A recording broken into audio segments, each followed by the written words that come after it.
तो दोस्तों नमस्कार, मेरे YouTube चैनल में आपका स्वागत है। सन 1974 में एक फिल्म आई थी जो कि राजेश खन्ना, मुमताज अब्दीद, मनमोहन देसाई के निर्देश में बनाई गई थी। इस सुपरहिट फिल्म का एक पात्र था जो कि रोटी की खातिर अपने मालकिन का कत्ल कर बैठता था। ये कहानी आज इसी फिल्म के आधार पर है, लेकिन ये कहानी कोई स्टोरी नहीं और कोई फिल्मी नहीं, ये एक रियल है और रियल बेस पे आधारित है। तो इस कहानी में राजेश उर्फ बिलट पासवान गांव बथनी, रामपट्टी, जिला मधुबनी, बिहार का रहने वाला था और पिछले लगभग 1.5 साल से हरियाणा के जिला यमुनानगर के जगाधरी की न्यू जैन नगर कॉलोनी में रहने वाली राजेंद्र सिक्का की कोठी पर काम कर रहा था। राजेंद्र सिक्का शहर के सबसे बड़े उद्यमी और बालाजी स्टोन क्रशर में मालिक थे। राजेश उससे पहले सिद्राबाद स्थित आर स्टोन क्रशर में काम करता था। वहां उसे तनख्वाह मिलती थी, इसीलिए खिरदाबाद से काम छोड़कर वह राजेंद्र सिक्का से यहाँ चला आया। यहाँ उसे खाने पीने की, रहने के अलावा 8,000 रुपये मासिक वेतन मिलता था। राजेंद्र सिक्का ने उसे अपनी कोठी के सामने वाले फ्लैट में रहने के लिए कमरा दे दिया। अब वो वहां पे रहने लगा। अब बात वो रहने का पुरानी हो जाती है, रहते रहते वो पुराना नौकर हो जाता है। 15 मई 2019 की रात राजेश को जल्दी सोना था। इस वजह से कि यह थी कि अगली सुबह यानी 16 तारीख को उसे जल्दी उठना था, क्योंकि 16 तारीख को राजेंद्र सिक्का को पहले कचहरी और उसके बाद अपने क्रशर पर जाना था। पिछले 20 दिनों से वह घर पर ही थे। वजह यह थी कि उन पर ऑपरेशन हुआ था।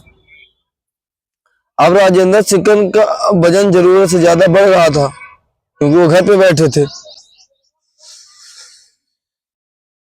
इसीलिए डॉक्टरों की सलाह पर उन्होंने अपना वजन कम करने के लिए ऑपरेशन करवाया। बहरहाल 16 मई को राजेश 7 बजे उठ गया। सबसे पहले उसने राजेश कोठी पर कार धोई। उसके बाद राजेश ने राजेंद्र सिक्का की ड्रेसिंग के बाद सबके लिए नाश्ता बनाया और परोसा। करीब 11:15 बजे राजेंद्र सिक्का अपने बेटे दीपांशु, उनके बेटे का नाम दीपांशु था, उर्फ मोंटी, के साथ घर से निकल गए। घर पर राजेश के अलावा दीपांशु की पत्नी रोजी और उसका 7 महीने का बच्चा रह गया। राजेंद्र तो दीपांशु चले गए। उनके जाने के बाद राजेश ने पूरी कोठी की सफाई की, जैसे कि वो रोज करता था। फिर वो छत के पंखों की सफाई करने लगा। यह सब सारा काम निपटाने के बाद वह सामने वाले फ्लैट में कपड़े धोने चला गया, जो कि उसका रोज का काम था। कपड़े धोकर वह उन्हें मशीन में ड्राई कर सुखाना था। मशीन कोठी में रखी थी। अब मशीन कोठी में रखी थी तो वो कोठी पे जाना पड़ता उसको। वह जब कपड़े लेकर कोठी पर पहुंचा तो कोठी का दरवाजा अंदर से बंद था। अब राजेश दरवाजा खुलवाने के लिए उसने रोजी को कई आवाजें दी, पर अंदर से कोई प्रतिक्रिया नहीं हुई। काफी देर बाद दरवाजा नहीं खुला, वो पीटता रहा। अंत में हार कर उसने दीपांशु को फोन कर बताया कि मशीन में कपड़े सुखाने हैं, पर भाभी जी दरवाजा नहीं खोल रही हैं। दीपांशु ने कहा कि ठीक है। वह रोजी को फोन करता है, तुम वहीं पे खड़े रहो, तब तक वह कपड़े कोठी में लेन में फैला दे, ऐसा दीपांशु ने कहा। यह दोपहर 1:30 बजे की बात है। इसके लगभग 10 मिनट बाद दीपांशु का फोन राजेश के फोन पर आया। दीपांशु ने कहा कि वह तो काफी देर से रोजी का फोन ट्राई कर रहा है, पर वह फोन नहीं उठा रही है। एक काम करो, तुम कोठी पर जाकर देखो क्या बात है। अब राजेश बोलता है कि मैं अंदर जाऊंगा कैसे, कोठी का गेट अंदर से बंद है।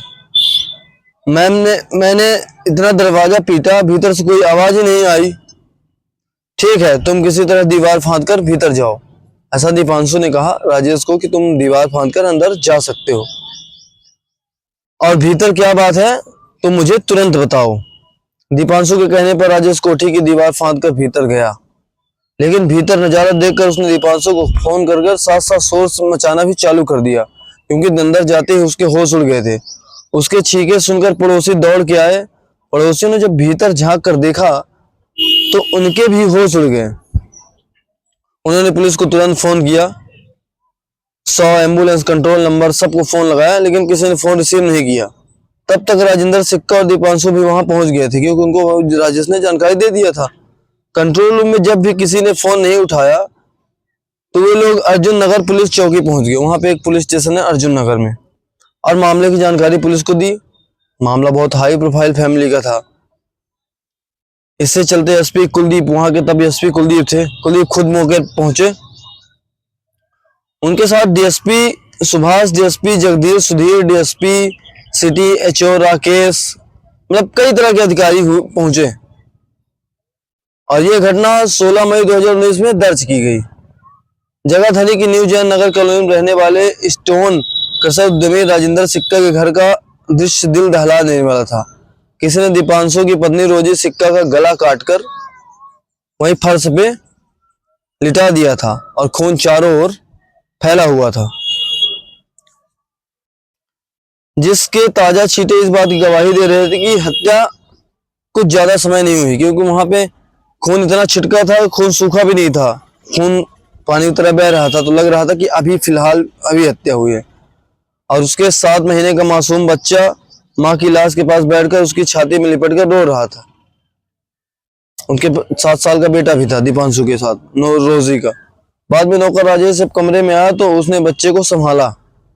घर के बाहर गली में खून बिखरा हुआ था। आशंका जताई जा रही थी कि हत्यारा वारदात को अंजाम देने के बाद दीवार फांदकर इसे सजा है। जब पुलिस तहकीकात करती है तो जिसने गले में खून के निशान बन गए थे, क्राइम टीम ने खून के छींटों की जांच की और जगह जगह फिंगरप्रिंट उठाए। जैसा कि पुलिस कार्रवाई होती है तो उस जगह जगह छींटे उठे। हत्यारे का सुराग लगाने के बाद पुलिस ने घर में लगे सीसीटीवी कैमरों की जांच की, लेकिन सीसीटीवी कैमरे बंद थे। अब जांच में पता चलता है कि सीसीटीवी कैमरा पिछले 1.5 महीने से खराब है।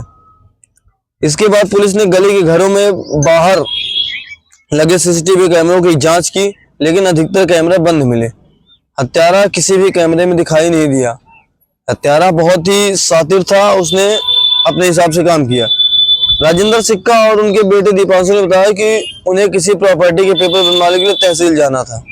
जैसा कि मैंने अभी बताया है पीछे, आज काम नहीं हुआ तो आराम करने के लिए दोनों बाप बेटे अपने क्रशर पर चले गए। तभी नौकर राजेश का फोन आया। बहरहाल जगधानी सिटी पुलिस ने अज्ञात हत्यारों के खिलाफ रोजी के ब्लाइंड मर्डर की रिपोर्ट दर्ज शुरू की और जांच शुरू कर दी। इस केस को पुलिस हर छोटे बड़े एंगल से देख रही थी। अब तक की तस्वीर में जो सामने आया था उससे यह माना जा रहा था कि इस घटना में किसी जानकार का हाथ हो सकता है।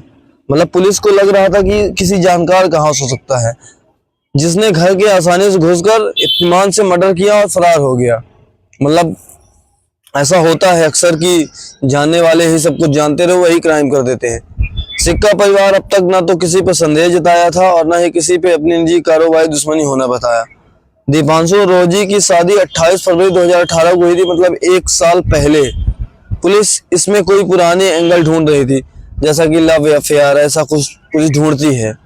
एसपी कुलदीप यादव ने मामले की जांच के लिए सीआईए समेत 4 टीमें गठित की, लेकिन अभी तक कोई नतीजा सामने नहीं आया था। घटनास्थल पर लूट व चोरी की भी चिन्ह नहीं मिले थे। अब प्रारंभिक जांच में मामला केवल रोजी की हत्या करने का ही सामने आया, लेकिन जिस बेरहमी से हत्या की गई उससे व्यक्तिगत रंजिश का होना साफ दिखाई दे रहा था। पुलिस ने टीमों ने क्राइम सीन को एक बार दोबारा बारीकी से चेक किया। मतलब पुलिस को जब कुछ नहीं मिलता तो वो एक बार 2 बार करती है, नॉर्मल है। इस बार पुलिस ने मामले सामने आने के बाद फ्लैट चेक किया जिस पर नौकर राजेश रहता था। पुलिस को वहां कुछ ऐसे सबूत मिले जिसकी वजह से पुलिस सिक्का परिवार के नौकर राजेश से पूछताछ के लिए थाने ले गया। जब राजेश कमरा चेक किया तो ऐसे सबूत मिले। आगे कहानी आप सुनते रहिए ताकि आपको पूरी कहानी समझ में आ जाए। दरअसल सीआईए 2 इंचार्ज इंस्पेक्टर सी भगवान यादव को पहले से ही नौकर राजेश पर शक हुआ था। यह शक उस कमरे की तलाशी लेने के बाद और पुख्ता हो गया जहां राजेश रहता था। पहला शक पुलिस को ऐसे हुआ कि मर्डर के बाद जब उसके मालिक और पुलिस राजेंद्र सिक्का कोठी पर पहुंची तो नौकर राजेश भी दुखी होने का नाटक करते हुए जोर जोर से रोने लगा, जो कि पहले शक के दायरे पे आ गया। दूसरा शक दीपांशु ने फोन करके बात करने के 10 मिनट बाद जब राजेंद्र सिक्का ने उसे फोन कर कहा कि वह घर जा रहा है, देखो बहू फोन क्यों नहीं उठा रही। इस पर राजेश ने बताया कि वह जर्दा लेने के लिए आया है, अभी कोठी जाकर देख लेगा क्या बात है, जबकि 10 मिनट पहले उसने दीपांशु को बताया कि वो कपड़े धो रहा है। अब दोनों बयान सामने आते हैं तो इससे तो राजेश सिर्फ साफ फंस रहा है। और तीसरा शक पुलिस को तब होता है, पुख्ता सबूत यह था कि जिस मकान में नौकर राजेश रहता था वहां से कुछ ऐसे कपड़े बरामद हुए जिन्हें उसी समय धोया गया था। वे पूरी तरह से गीले थे, शायद उन्हें जल्दी सुखाने के लिए भी राजेश मशीन की जरूरत थी। इसके अलावा पानी की टंकी में पानी के पास एक साबुन बरामद है जिस पर एक जगह हल्का खून लगा हुआ था। संभवतः उस खून से ही उसने हाथ साफ किए थे। इंस्पेक्टर भगवान सिंह के लिए इतना सबूत काफी था। कपड़ों सहित बाकी चीजों को उन्होंने अपने कब्जे में ले लिया और लैब भिजवा दिया। अब कार्यालय की पूछताछ के दौरान नौकर राजेश को कई घंटे तक पुलिस वालों को घुमाता रहा। उसने अपने एबनॉर्मल होने का ड्रामा भी किया, लेकिन पुलिस ने जब सख्ती दिखाई, अपना पार्ट 2 आजमाया, तो उसने अपना गुनाह कबूल कर लिया। उसने रोजी सिक्का की हत्या की जो कहानी सुनाई उस पर विश्वास करना बहुत मुश्किल था। राजेश ने बताया कि उसने रोजी की हत्या इसलिए की थी क्योंकि वह उसे कम खाना देती थी। यह सुनकर पुलिस अधिकारी चौंक गए। उन्हें यकीन नहीं हो रहा था कि क्या कोई रोटी के लिए किसी की इस तरह हत्या कर सकता है। बहरहाल राजेश ने पूछताछ के बाद हत्या की जो कहानी सामने आई इस प्रकार थी। सुनिए पूरा मामला क्या था। राजेश जिससे कत्ल किया था। राजेश की मां का देहांत हो चुका था। उसके 5 भाई बहन थे, 3 भाई 2 बहन उसे छोड़कर सभी शादीशुदा थे।